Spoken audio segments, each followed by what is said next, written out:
बिस्मिल्लाहिर्रहमानिर्रहीम। अस्सलाम वालेकुम फ्रेंड्स। तो आज हम रदरफोर्ड एक्सपेरिमेंट के बारे में पढ़ेंगे या डिस्कवरी ऑफ न्यूक्लियस और रदरफोर्ड एटॉमिक मॉडल के बारे में। रदरफोर्ड कौन था? He was a scientist. वो एक साइंसदान था। न्यूजीलैंड से उसका ताल्लुक था। वो न्यूजीलैंड से ताल्लुक रखता था। He studied in university of New Zealand. उसने न्यूजीलैंड में तालीम हासिल की एंड conducted research in 1895 और बहुत ही अहम रिसर्च उसने किया। He won Nobel Prize in 1908 और उसे जो है 1908 में नोबेल प्राइज मिला in the field of atomic physics. अच्छा, तो he has conducted experiment.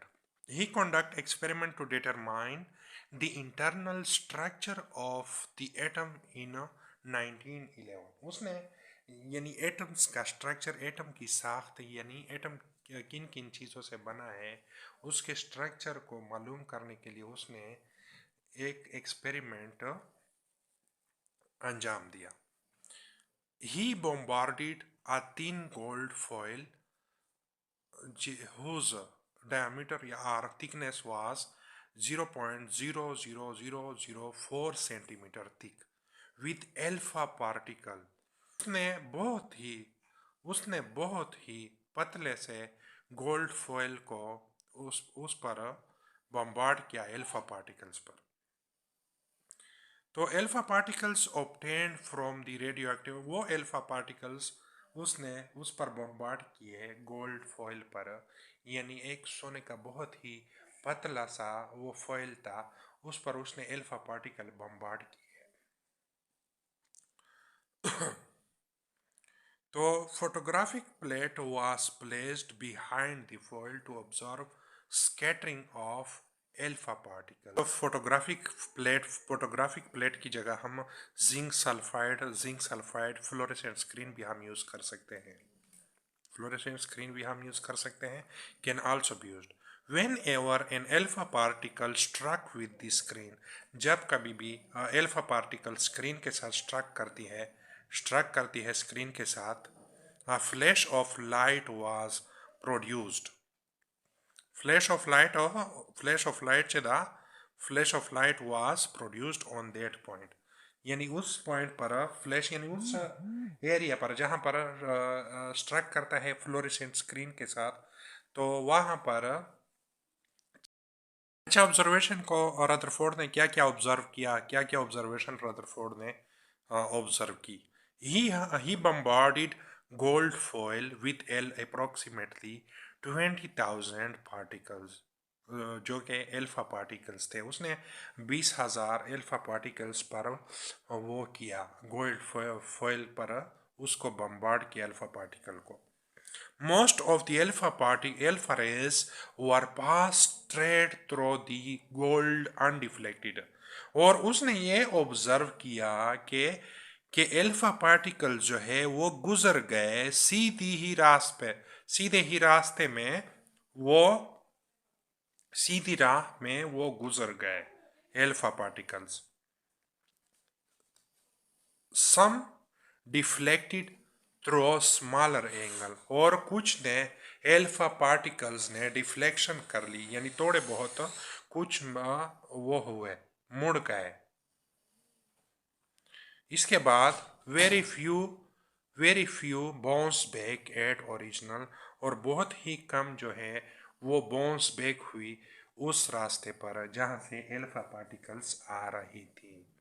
यानी यहाँ पर एक मैंने शक्ल आपको बताया है कि यानी रदरफोर्ड ने रेडियो एक्टिव एलिमेंट जो है ना पोलोनियम से अल्फा पार्टिकल 20,000 अल्फा पार्टिकल्स पर ये गोल्ड फॉयल है इस पर बम्बार्ड किए। तो बहुत से अल्फा पार्टिकल जो है वो सीधी राह में चले गए, और कुछ जो है वो डिफ्लेक्ट हुए, यानी मुड़ गए, इधर उधर चले गए, कुछ इधर को रास्ते उन्होंने तब्दील कर लिए। तो ये आपको समझाने के लिए, ताकि आप समझ जाए, थोड़ा बहुत कंसेप्ट आपका क्लियर हो जाए। कंक्लूजन क्या निकाला रदरफोर्ड ने? इससे कंक्लूजन क्या निकाला रदरफोर्ड ने कंक्लूडेड फ्रॉम एल्फा पार्टिकल्स, इस एल्फा पार्टिकल से उसने कंक्लूड किया कि इस स्कैटरिंग एक्सपेरिमेंट से उसने कंक्लूड किया, वो नतीजा हासिल किया, that most of the space inside the atom is empty, यानी बहुत सा स्पेस जो है एटम में, बहुत सी जगह जो है वो एम्प्टी, वो खाली है।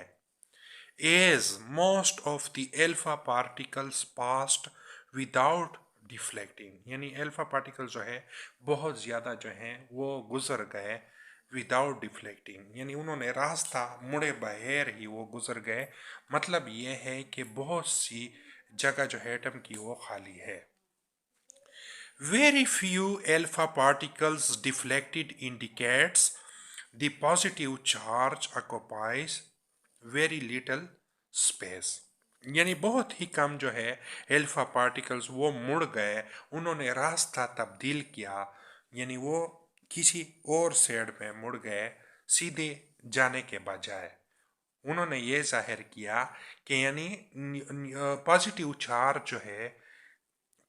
चार्ज वो बहुत ही कम जगह घेरता है एटम में।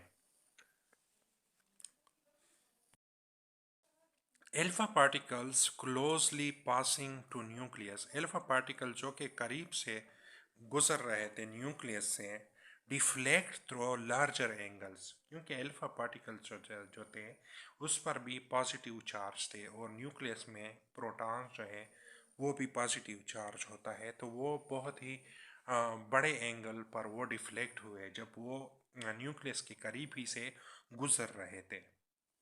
और alpha particle passes passes not close to nucleus, यानी वो जो एल्फा पार्टिकल जो न्यूक्लियस के करीब नहीं थे, डिफ्लेक्टेड वेरी स्मॉल एंगल्स, वो बहुत ही कम एंगल्स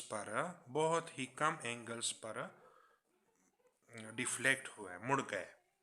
और डू नॉट डिफ्लेक्ट, या तो मुड़े ही नहीं, जो थोड़े दूर थे। तो इस एक्सपेरिमेंट से रदरफोर्ड ने क्या क्या अखज़ किया, क्या क्या मेन पॉइंट्स जो हैं वो क्या आए रदरफोर्ड्स के एटॉमिक मॉडल में।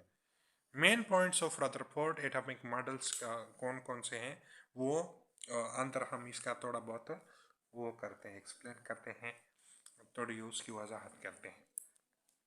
नंबर फर्स्ट जो है, atom consist of positively portion called nucleus, atom जो है वो consist of positively portion, positive हिस्से पर मुश्तमिल होता है एटम, जिसे न्यूक्लियस कहते हैं। ये रदरफोर्ड के मेन पॉइंट्स हैं एटॉमिक मॉडल के। According to Rutherford, electron are revolving around the nucleus. Electron जो है वो रिवॉल्व करते हैं अराउंड द न्यूक्लियस, वो न्यूक्लियस के इर्द गिर्द चक्कर लगाते हैं। Electron and nucleus are held together by force of attraction, यानी रदरफोर्ड के मुताबिक फोर्स ऑफ अट्रैक्शन इलेक्ट्रॉन और न्यूक्लियस के माबेन होता है, जिसकी वजह से वो जुड़े हुए होते हैं।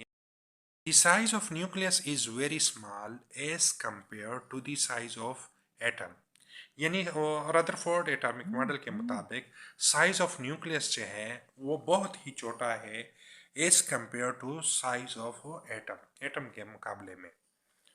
The diameter of the diameter of nucleus जो है is 10,000 times less than diameter of atom. Diameter of nucleus जो है, डायमीटर जितना भी ये न्यूक्लियस जो है उसका डायमीटर बहुत ही छोटा है, और वो जो है 10,000 टाइम्स छोटा है डायमीटर ऑफ न्यूक्लियस का। Major portion of atoms is empty, यानी बहुत से ज़्यादा हिस्सा एटम का ज़्यादा से ज़्यादा हिस्सा जो है वो एम्प्टी होता है। According to Rutherford atomic models, atom is neutral as the number of electron is numerically equal to number of protons, और एटम जो है वो न्यूट्रल रहता है क्योंकि नेगेटिवली चार्ज इलेक्ट्रॉन जो है वो is equal to positively charge protons in the atoms. बाकी न्यूक्लियस जो है is responsible for mass and energy of the atom, यानी न्यूक्लियस जो है सारे एटम का वजन जो है उसकी बेसिस जो है वो वजूद जो है वो न्यूक्लियस की वजह से होता है, सारा वजन न्यूक्लियस में होता है। इसका मतलब यह है इफेक्ट्स इन रदरफोर्ड एटॉमिक मॉडल, क्या क्या खामियां थी, क्या क्या खराबियां थी, क्या क्या कमियां थी, वो हम इसको मुताला करते हैं अब। This model based on laws of motion and gravitational laws, यानी ये लॉज ऑफ मोशन और ग्रेविटेशनल लॉ पर ये मॉडल मुश्तमिल था। Which are applicable to neutral body, जो कि न्यूट्रल बॉडी के साथ एप्लीकेट वो न्यूट्रल बॉडी पर अप्लाई होती हैं वो laws, and not to be charged body, और चार्ज बॉडी पर नहीं अप्लाई हो। According to this theory electron being charge bodies revolve around the nucleus should emit energy continuously should fall into the nucleus. इस theory के मुताबिक electron जो है वो एनर्जी लूज करती है, जिसकी वजह से वो इलेक्ट्रॉन जो है फाइनली न्यूट्रल यानी न्यूक्लियस पर फॉल हो जाएगी, वो गिर जाएगा न्यूट्रॉन, और कुछ ही टाइम में जो है एटम जो है वो ख़त्म हो जाएगा। तो it does not provide, point जो है हमारे पास ड्रॉबैक्स का, it does not provide explanation about chemical properties of element, इसको ये केमिकल प्रॉपर्टीज ऑफ एलिमेंट्स के बारे में कोई इंफॉर्मेशन नहीं देता। And it not explain arrangement of electron around the nucleus, arrangement of electron की हमें सही तफसील, it does not give explanation about the structure of an atom, हमें एक्सप्लेनेशन नहीं मुहैया करती ये मॉडल जो है स्ट्रक्चर ऑफ एटम के बारे में कोई एक्सप्लेनेशन नहीं देता।